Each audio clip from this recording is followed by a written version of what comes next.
우리가 갈라디아서를 계속해서 살펴보고 있습니다. 이제 이 이신칭의에 대한 교리적인 논쟁 부분이 거의 막바지에 이르렀습니다. 5장 우리 12절까지가 이제 교리적인 논쟁 부분이고, 5장 13절부터 이제 마지막 이 6장 마지막까지는 오직 믿음에 의한 구원을 굳게 믿는다면 우리는 이렇게 살아가게 된다라는 이 교리에 대한 실천과 적용에 대한 부분을 이제 다루게 됩니다. 여러분, 우리가 계속 갈라디아서를 보았지만 바울은 갈라디아 성도들에게 우리는 예수 그리스도를 믿는 믿음으로만 조건 없이 하나님의 은혜로 의롭다 여김을 받는다. 예수 그리스도를 믿는 믿음으로만 하나님 앞에서 의롭다고 선언을 받은 것은 그저 우리가 구원받은 그 순간만이 아니라 구원받은 이후에도 여전히 그것은 유효하다. 그리고 구원받은 이후에 우리가 더 선행을 한다고 해서 하나님이 우리를 더 인정해 주시거나, 아니면 우리가 구원받은 이후에 또 죄를 짓는다고 해서, 지으란 말은 아니지만 죄를 짓는다고 해서 하나님께서 우리를 버리신다거나 하는 일은 절대 없습니다라는 오직 믿음에 의한 구원에 대해서 계속해서 반복적으로 갈라디아서에서 사도 바울이 강조했던 것을 우리가 보았습니다. 여러분, 계속 이거 듣다 보니까 행위가 아니라 오직 믿음과 오직 은혜에 의한 구원에 대해서 우리가 계속 듣다 보면은 우리 안에 여러분 이런 의문이 하나 생기게 돼요. 그렇다면 굳이 우리가 열심을 내어서 말씀에 순종할 필요는 없지 않은가? 우리가 더 선행을 한다고 해서 하나님이 더 기뻐하시는 것도 아니고, 우리가 죄를 짓는다고 해서 하나님께서 우리를 버리시는 것도 아니라면, 그러니까 우리가 믿음으로 은혜로 우리의 구원이 이미 확정되었다면, 그러니까 구원받은 이후의 삶은 우리가 살고 싶은 대로 살아도 되지 않는가라는 이런 의문이 들기 마련이에요. 그래서 여러분, 어떤 사람들은 오직 믿음과 오직 은혜에 의한 구원은 신자들로 하여금 열심을 내지 못하게 할 뿐만 아니라 도리어 신자들로 하여금 자기 마음대로 살도록 조장하는 방종의 신앙을 낳는다라고 말하기도 합니다. 그러니까 이렇게 말합니다. 우리의 행위는 아무것도 아니고 오직 믿음과 은혜로만 구원을 받고, 구원받은 이후에도 우리의 행위가 하나님을 더 기쁘게 한다거나 덜 기쁘게 한다거나 하지 않고, 심지어 우리가 죄를 짓는다고 해서 우리의 구원이 사라지는 것도 아니라면, 죄 가운데 있어도 하나님이 여전히 우리를 그리스도 안에서 사랑하시고 구원하신다면, 그러면 누가 열심을 내어서 말씀을 따라 살려고 할 것인가? 누가 열심을 내어서 하나님 말씀에 순종할 것인가? 그렇기 때문에 오직 믿음보다는 믿음 플러스 행위에 의한 구원이 성도들에게는 더 순종을 독려하는 데는 효과적이다라는 이런 논리를 펴게 되는 것입니다. 여러분은 어떻게 생각하십니까? 믿음으로만 구원받는다라고 하면은 순종을 더 안 한다. 그렇기 때문에 믿어야 되지만 동시에 행위로 구원을 받는다라고 말해야지 성도들이 더 순종한다. 여러분은 어느 쪽이에요? 전자입니까? 후자입니까? 분위기상 당연히 전자라고 얘기해야 될 것 같은 전자가 맞아요. 그러나 얼핏 보면은 믿음으로만 구원받는다라고 말하면 마치 순종은 안 해도 되는 것 같은 뉘앙스가 사실은 그 안에 들어가 있는 것도 사실이에요. 그러나 여러분, 그것은 복음을 잘못 이해한 결과이죠. 오늘 바울은 거기에 대해 이렇게 답을 줍니다. 우리 6절 말씀을, 6절이 오늘 본문의 핵심인데요, 우리 6절 말씀을 한번 다 같이 읽어보겠습니다. 그리스도 예수 안에서는 할례나 무할례나 효력이 없으되 사랑으로서 역사하는 믿음뿐이니라. 그러니까 바울이 말하는 핵심은 이와 같습니다. 그러니까 참된 믿음이라는 것은, 그러니까 믿음으로 구원받는다고 할 때 그 믿음, 참된 믿음이라는 것은 그 사람으로 하여금 자기 마음대로 살게 내버려 두는 것이 아니라 하나님을 사랑하는 것으로부터 나오는 자발적이고 그리고 자유로운 순종을 하게 한다라는 것입니다. 그러니까 믿음이 있다고 하면서 순종을 하지 않는다면 그 믿음은 참된 순종이 아니라는 것입니다. 여러분, 믿음은 반드시 순종을 동반하는데 중요한 것은 순종의 동기가 뭐라는 것입니까? 사랑이라고 사도 바울은 강조하고 있는 거예요. 사랑으로서 역사하는 믿음뿐이다. 그러니까 성경이 말하는 믿음, 구원 얻는 믿음, 참된 믿음은 어떤 것이냐? 사랑으로서 역사하는 믿음만이 참된 믿음이다라는 것을 사도 바울이 강조하고 있습니다. 여러분, 우리가 진짜로 그리스도 복음을 이해했다면, 복음의 메시지를 진실로 믿는다면 그리스도가 나를 구원하기 위해 하신 일과 장차 하실 일을 우리가 머리로만이 아니라 우리의 전 인격적으로 믿는다면, 여러분, 우리는 그리스도를 어떻게 하게 됩니까? 그리스도를 사랑하게 되어 있습니다. 그리고 여러분, 그 사랑은 우리를 어떻게 합니까? 그 사랑은 우리를 가만 있게 하지 못합니다. 그 사랑은 우리를 움직이게 해요. 역사합니다. 그 사랑은 우리로 하여금 일하게 만든다라는 겁니다. 그리스도를 향한 사랑은 우리로 하여금 내 마음대로 살게 내버려 두는 것이 아니라 그리스도의 뜻을 따라 기쁨으로 살아가도록 우리를 움직이게 한다라는 것이 사랑으로서 역사하는 믿음이라는 말이 의미하는 바입니다. 여러분은 사실 이런 것을 경험해 보신 적이 있을 것입니다. 여러분, 사랑하기 때문에 가만 있을 수 없고 누가 시키지 않아도 자발적으로 그리고 기쁨과 즐거움으로 움직이게 되는 그런 것을 아마 여러분들은 다 경험했을 거예요. 그 일이 여러분 객관적으로 보면 사실 하기 싫은 일이에요. 굉장히 귀찮은 일입니다. 그런데 그 사람을 사랑하기 때문에 그 귀찮은 일이 나에게는 도리어 기쁨과 즐거움이 되는 것을 경험을 해보셨을 것입니다.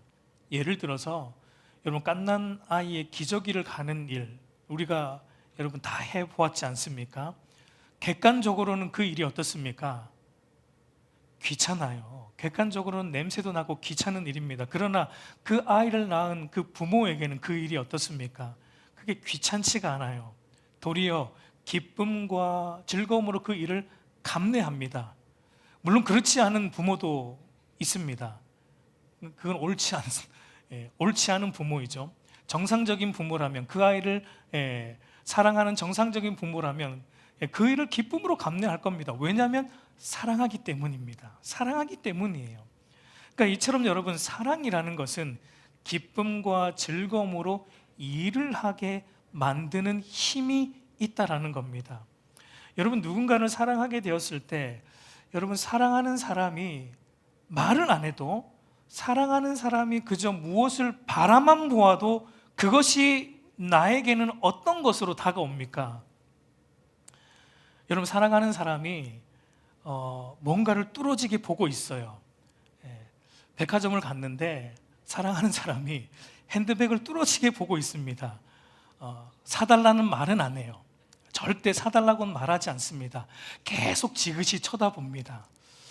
저거 참 아름답다, 이렇게 말하면서 계속 쳐다봐요. 여러분, 그 말이 사랑하는 그 사람에게는 어떻게 들립니까? 사달라는 말은 안 했지만 마치 사달라는 것처럼 들리게 돼요. 그러니까 우리 마음속에서 강력하게 역사가 일어납니다. 그래서 어떻게 되죠? 자발적으로 움직이게 됩니다. 그 핸드백을 살 수 있는 내가 돈이 있는지 막 움직이면서 그 돈을 모으기 시작하고, 그리고 어떤 값을 지불하더라도 아깝지 않고 도리어 기쁨과 즐거움으로 그것을 사서 주게 되는 것을 아마 여러분들도 연애하면서 한 번쯤은 경험해 보신 적이 있을 것입니다. 여러분, 이 일이 신앙에서도 마찬가지로 일어난다는 것입니다. 여러분, 하나님의 값없는 은혜로 말미암아 예수 그리스도를 우리가 믿게 되었을 때 우리는 하나님을 사랑하게 됩니다. 그리고 하나님을 사랑하기 때문에 하나님의 뜻이 담긴 이 하나님의 말씀, 율법을 이제는 의무가 아니라 자발적으로, 그리고 마지못해서가 아니라 기쁨과 즐거움으로 순종하고자 하는 그런 열망으로 우리 안에 가득 차오르게 된다는 것입니다. 여전히 우리의 모습은 죄악투성이지만 여전히 나는 하나님 말씀대로 살아가지 못할 때가 더 많지만, 그럼에도 불구하고 하나님을 사랑하기 때문에 계속해서 말씀을 따라 살고자 열심을 내어 순종하는 것이 바로 참된 믿음으로 구원받은 신자라면 이것이 마땅히 나타나게 되어 있다라는 것을 말하고 있습니다. 여러분, 하나님을 사랑하기 때문에 하나님 말씀대로 순종하는 것이 내 인생에 그 어떤 것보다 기쁨이 되어 있는 겁니다. 그래서 여러분, 하나님의 말씀대로 순종하지 않게 되면 그게 내 인생의 가장 큰 손해처럼 여겨지게 되는 것, 여러분 이런 것을 경험해 보셨습니까? 그런 것을 경험해 보셨고 지금도 경험하고 있다면 오늘 사도 바울이 말하는 사랑으로서 역사하는 믿음이 무엇인지를 우리는 알고 있는 것입니다. 물론 아직 그것을 경험하지 못한 분들도 있을지 모르겠어요. 그래서 아직 여러분 십계명과 같은 하나님의 명령들을 들을 때 이것은 하라, 이것은 하지 말라라는 어떤 그런 하나님의 명령들을 들을 때 이런 하나님의 명령이 나에게 기쁨으로 다가오지 않고 왠지 그것을 하지 않으면 하나님이 벌하실 것 같은 것처럼 여전히 그렇게 느껴지는 분들도 있을지 모르겠습니다. 그러나 저는 여러분들에게 이렇게 말씀을 드리고 싶습니다.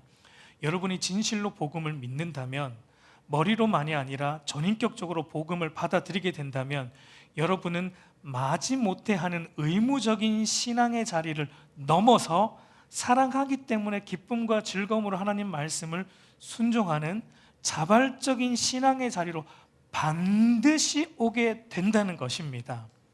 아직 그 자리에 안 왔을 수 있어요. 그러나 바른 복음을 믿게 된다면 하나님은 반드시 우리를 그 자리로 데리고 온다라는 것입니다. 왜냐하면 여러분, 하나님께서 저와 여러분을 오직 믿음과 은혜로 구원하신 목적이 거기에 있기 때문입니다. 우리 안에 두려움을 주어서 강압적으로 말씀에 순종하게 하는 종이 되는 것을 하나님은 원하지 않습니다. 얼마든지 그렇게 할 수 있어요. 하나님이시기 때문에. 그러나 하나님은 그렇게 하기를 원하지 않으세요. 하나님은 우리에게 조건 없는 사랑 안에서 자발적으로 하나님 말씀에 순종하는 자기 자녀로 만드는 것이 구원의 목적이라는 것입니다. 그래서 사도 요한은 이렇게 말합니다. 우리 요한일서 5장 3절 말씀 한번 같이 보겠습니다. 하나님을 사랑하는 것은 이것이니 우리가 그의 계명들을 지키는 것이라. 그의 계명들은 무거운 것이 아니로다. 그러니까 하나님을 진실로 사랑하는 그의 자녀들에게는 하나님의 계명들이 어떻다라는 겁니까? 무겁지 않아요. 가볍다는 거예요. 하나님의 말씀들, 하나님의 명령들이 절대 무거운 것으로 다가오는 것이 아니라 가볍고, 그래서 기쁨과 자발적으로 즐거이 지키게 된다라는 것을 말하고 있습니다. 오늘 사도 바울은 이제 본문에서 이런 것을 그리스도인의 자유라고 말하고 있는 것을 보게 됩니다. 우리 갈라디아서 5장 1절 말씀 우리 한번 같이 보겠습니다. 그리스도께서 우리를 자유롭게 하려고 자유를 주셨으니 그러므로 굳건하게 서서 매지 말라라고 말합니다. 그리스도께서 우리를 자유롭게 하려고 자유를 주셨다라고 말합니다.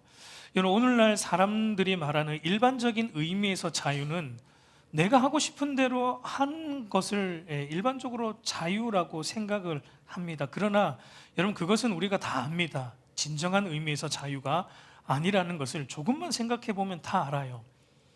여러분, 예를 들어서 시속 30km로 서행해야 되는 학교 앞 도로에서 내가 100km로 달리고 싶다고 해서 내 마음대로 100km로 달리는 것을 개인의 자유라고 말하지 않습니다.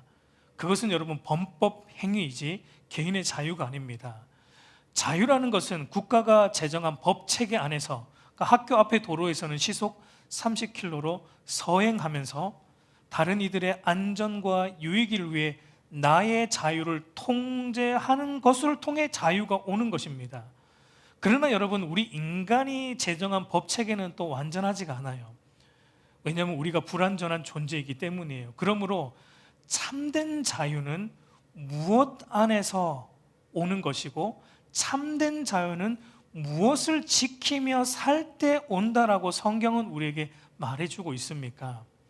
여러분, 참된 자유는 완전하신 하나님 안에서, 완전하신 하나님의 말씀을 지키는 것 안에서 내 안에 있는 탐욕과 욕망을 통제하면서 다른 이들의 유익을 위해 살아갈 때 참된 자유가 온다라고 성경은 우리에게 말해주고 있습니다.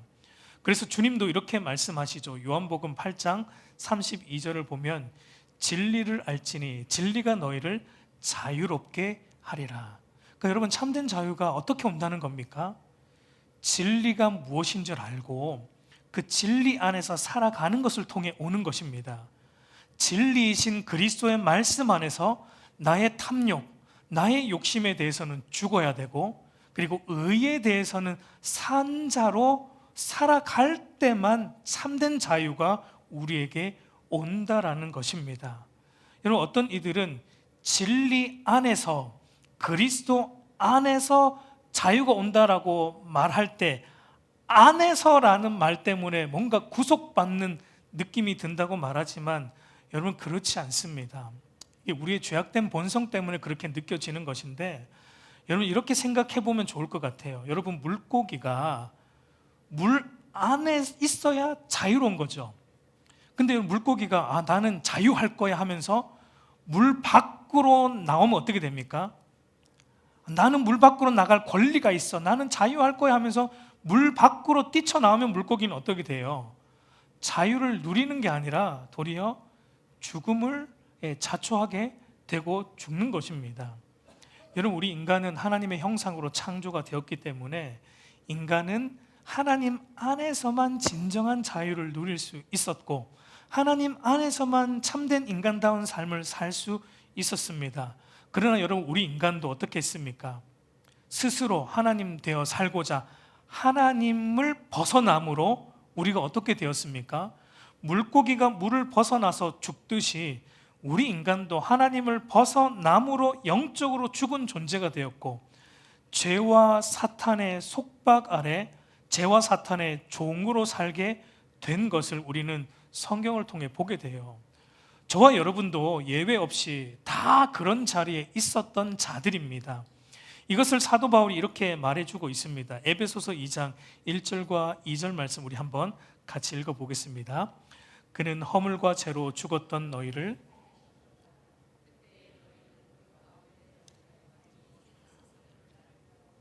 공중 권세 잡은 자를 따랐으니 곧 지금 불순종의 아들들 가운데서 역사하는 영이라. 그때 너희는, 그러니까 믿음으로 구원받기 전에 우리는 다 어떤 자리에 있었다라는 것입니까? 하나님을 떠난 허물과 죄로 인해 영적으로 죽은 자리, 공중 권세 잡은 자, 곧 사탄의 종이 되어 이 세상의 풍조를 따라 죄악된 삶을 살았던 그 자리에 우리 모두가 있었다는 겁니다. 이것이 바로 물 밖을 떠나 말라 죽을 수밖에 없는 물고기의 비참함과 같이 하나님을 떠난 인간의 비참한 실존입니다. 그러나 여러분, 그리스도가 허물과 죄로 죽었던 우리를 다시 살리셨고 이 사탄의 권세로부터 자유롭게 하셨다라고 지금 갈라디아서 5장 1절이 말하는 겁니다. 그리스도가 주신 자유가 이 자유입니다. 그리스도께서 우리가 이길 수 없는 죄를 이기셨고 우리가 갚을 수 없는 죄의 형벌인 죽음을 십자가 죽음으로써 정복하셨고 3일 만에 부활하심으로 우리가 벗어날 수 없는 권세를 가진 마귀의 권세를 짓밟아 이기셨습니다. 그 그리스도의 이김 안에서 우리도 죄와 죽음과 사탄의 권세로부터 자유함을 얻게 되었다라는 거예요. 그래서 바울은 로마서에서 이렇게 말합니다. 로마서 8장 2절을 보면 이는 그리스도 예수 안에 있는 생명의 성령의 법이 죄와 사망의 법에서 너를 어떻게 했다고요? 해방했다, 자유롭게 했다라고 말합니다. 여러분, 여기에서 존 스토트 목사님은 이렇게 말합니다. 우리의 이전의 상태는 죄와 사탄의 노예였고, 예수 그리스도는 죄와 사탄의 노예 상태에서 우리를 자유롭게 하신 우리의 해방자이시며, 그로 얻은 그리스도인의 삶은 자유의 삶이다라고 말하고 있습니다. 그러니까 여러분, 이제 죄인이었던 인간이 그리스도를 통해 하나님 안에 들어와 거함으로 비로소 어떻게 된 거예요? 비로소 하나님이 되라고 하시는 참된 인간이 될 수 있었고, 하나님이 하라고 하시는 선한 일을 비로소 할 수 있는 자유가 우리 안에 생겼다라는 것입니다. 이것이 여러분 그리스도가 우리에게 주신 자유입니다. 그러면 여러분, 그리스도를 통해 하나님 안에서 얻은 자유가 우리 신자의 삶에 어떻게 나타납니까? 오늘 이 바울의 강조점을 보면 그리스도가 주신 자유는 우리를 무엇으로부터 자유하는 겁니까? 율법의 압제로부터 우리를 자유하게 된다는 것을 말합니다. 여러분, 율법의 압제가 무엇입니까? 여러분, 너희가 율법을 온전히 지키지 못하면 하나님이 벌을 주시고, 율법을 잘 지키면 복을 주실 것이다는 것으로부터 우리를 자유하게 한다는 겁니다. 예를 들어서 11조를 빗대어서 제가 한번 설명을 해보겠습니다. 율법, 그러니까 11조라는 율법을 빗대어서 설명을 해보자면 이런 것입니다. 너희가 이번 달 11조를 내지 않으면 내지 않은 11조 금액만큼 반드시 다른 데로 세워나갈 것이다. 이번 달 11조 안 내면 그게 반드시 병원비로 나갈 거야. 이런 얘기 여러분 들어보셨습니까? 11조 안 하면 반드시 이번 달에 그만큼 빵꾸 날 거다, 뭐 이렇게 협박하시는 분들이 있죠.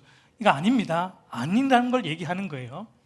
그러나 너희가 11조를 낸다면 내가 반드시 그에 대한 보상을 해줄 것이다 라는, 여러분, 행위에 따른 벌과 상의 압제로부터 우리를 자유하게 했다는 거예요. 여러분, 이런 11조 생활을 하면, 이런 신앙 생활을 하면 그 안에는 그 어떤 기쁨도 어떤 즐거움도 없습니다. 단지 벌받기 싫고 그리고 복받기 위해 마지못해 하게 돼요. 이것이 여러분 율법의 압제라는 것입니다.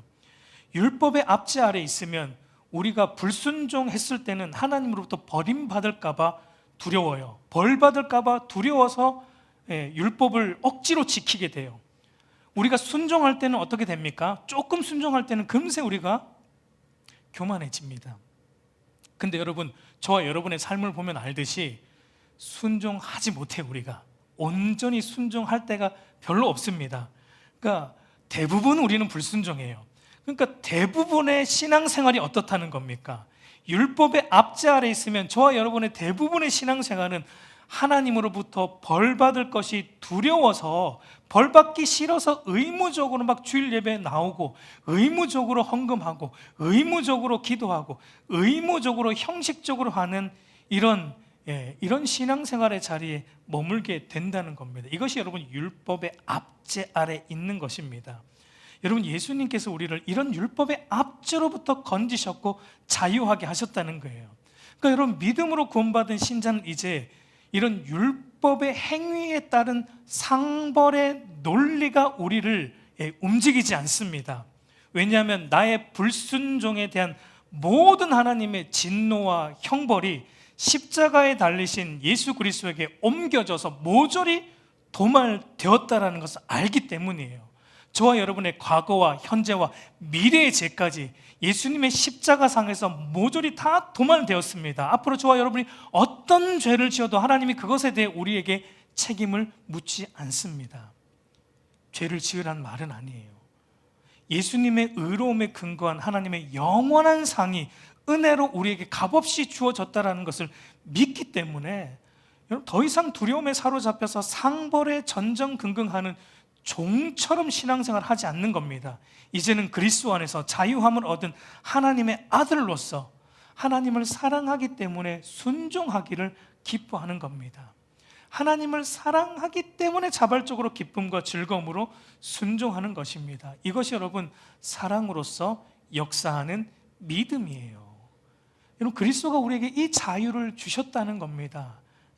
근데 여러분, 오늘 사도 바울은 그리스도 안에서 얻은 이 자유를 잃어버릴 위험도 있다는 것을 우리에게 경고하고 있다라는 점을 우리는 또 유심히 봐야 돼요. 우리 2절에서 4절을 보면은 보라, 나 바울은 너희에게 말하노니 너희가 만일 할례를 받으면 그리스도께서 너에게 아무 유익이 없으리라.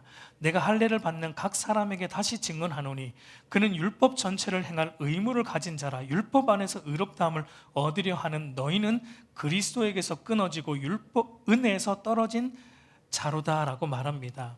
그러니까 할례를 받으면, 즉 율법을 지키는 자기의 행함을 통해 하나님 앞에 의롭다 여김을 받고 구원을 얻으려고 한다면 그리스도가 우리의 죄를 위해 십자가에 죽으신 이 일과 나를 의롭다 하시기 위해 부활하신 그 일이 나에게는 아무런 유익도 아무런 의미도 없게 될 뿐만 아니라 그리스도에게서 너희는 끊어지게 될 것이고 은혜에서 떨어지게 된다는 것을 바울이 경고하고 있습니다. 여러분, 이것은 우리가 다시 율법주의적인 신앙생활로 돌아가면 우리의 구원이 취소된다거나 하나님의 은혜로부터 완전히 떨어져 나간다는 그런 의미는 아닙니다. 우리를 다시 율법의 억압 안에 들어가게 하여서 우리가 가진 자유를 누리지 못하게 된다는 것을 의미합니다. 여러분, 갈라디아 교회 성도들이 복음을 믿고 자유함을 얻었어요. 처음에는 그들이 다 복음을 믿고 처음에는 자유한 신앙생활을 했습니다. 그러나 율법주의자들이 들어와서 그릇된 가르침에 의해서 그들이 또다시 율법의 억압 안으로 종의 멍에를 매는 그릇된 신앙에 빠진 것처럼 오늘 우리에게도 얼마든지 사랑 안에서 순종하는 것이 아니라 또다시 율법의 행함에 따른 하나님의 상벌 논리가 우리를 붙들어서 두려움에 근거한 의무적인 신앙생활을 하는 그런 율법의 매인 종의 멍에를 지는 그런 율법적 신앙생활에 빠져서 자유를 잃어버릴 위험이 우리 안에도 얼마든지 있다라는 것을 바울은 경고하고 있어요. 여러분, 우리 신앙생활을 한번 돌아보세요. 우리가 정말 은혜로 믿다가도 어느 순간 돌아보면 우리가 그 자리에 가 있을 때가 있어요.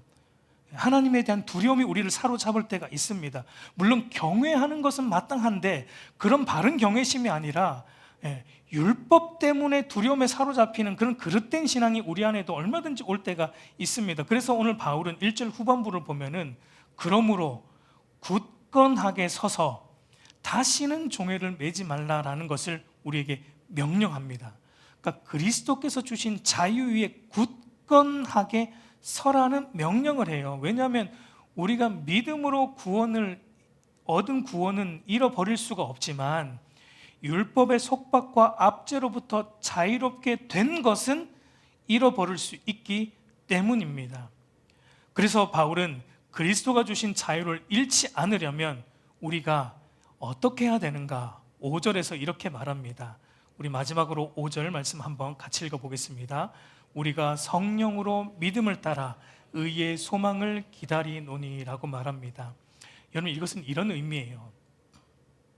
우리 안에 계신 성령 하나님께서 우리에게 계속해서 믿음을 공급해 주실 것이고 우리가 그 믿음을 따라 계속 행하면 우리는 기쁨과 즐거움으로 하나님의 말씀을 따라 살아갈 수 있을 것이고 그렇게 되면 점점 의로운 자로 변화되어 가는 것을 우리가 보게 될 것이고 그리고 주님 다시 오시는 날 완전히 의로워질 것을 소망하며 그 날을 기다리게 될 것이다 라는 의미입니다.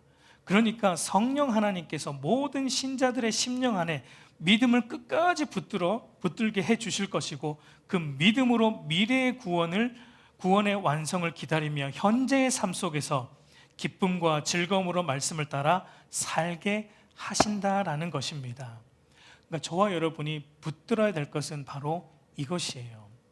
성령으로 그리고 믿음으로 의와 소망을 기다림을 우리는 굳게 붙들어야 한다는 것입니다. 우리 사랑하는 성도 여러분, 이제 말씀을 맺겠습니다. 여러분, 예수님은 우리를 율법의 속박과 압제로부터 건져 자유하는 아들 삼기 위해 여러분 하나님의 아들이신 자신은 도리어 어떻게 되셨습니까? 예수님은 우리를 율법의 속박으로부터 자유하게 하시기 위해 예수님이 율법의 속박 안으로 들어오셨어요.